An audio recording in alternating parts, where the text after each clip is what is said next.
10 मई 1857 स्वतंत्रता संग्राम का उद्घोष हो चुका था।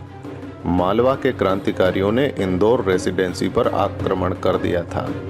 वहां रहने वाला कर्नल हेनरी ड्यूरंट 200 घुड़सवारों और 300 सैनिकों के साथ जैसे तैसे जान बचाकर देवास की ओर भागा, किंतु क्रांति की चिंगारी तो सभी ओर बराबर फैल चुकी थी।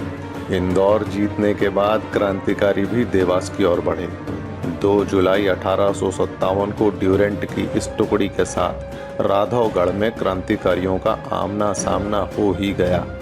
घमासान युद्ध हुआ, कई अंग्रेज सैनिक मारे गए। क्रांतिकारियों के विजय का समाचार देवास, हाटपिपलिया, सतवास, नेमावर और सोनकच्छ में फैल गया। अब तो सभी दूर क्रांति भड़क उठी। इसी दौरान देवास में तात्या टोपे ने भी अंग्रेजों से लोहा लिया। 4 अक्टूबर तक क्रांतिकारियों ने सतवास जीत लिया और 10 अक्टूबर को नेमावर। हाटपिपलिया के क्रांतिकारियों ने भी अंग्रेजों के साथ जबरदस्त संघर्ष किया।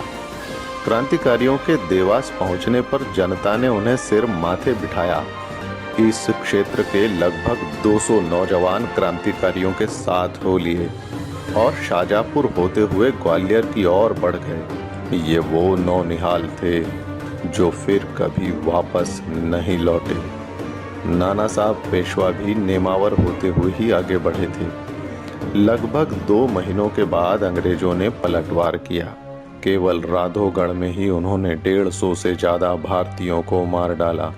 राघवगढ़ के गढ़ी स्थित बरगद पर कई लाशें टांग दी गई थी। मालवा की इस भूमि पर 10,000 की सेना लेकर आए जनरल आर ने ऐसे भयानक अत्याचार किए कि मृत्यु भी देखकर कांप जाए। गढ़ी के जिस कुएं में स्त्रियों ने कूद करके अपनी लाज बचाई थी, वो कुआं आज भी क्रांतिकारियों के बलिदान का साक्षी है।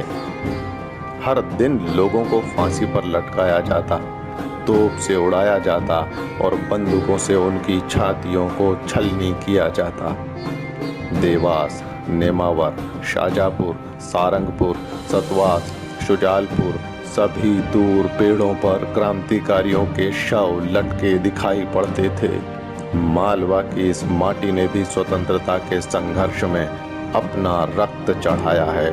हमारे उन बलिदानी पूर्वजों को शत शत नमन।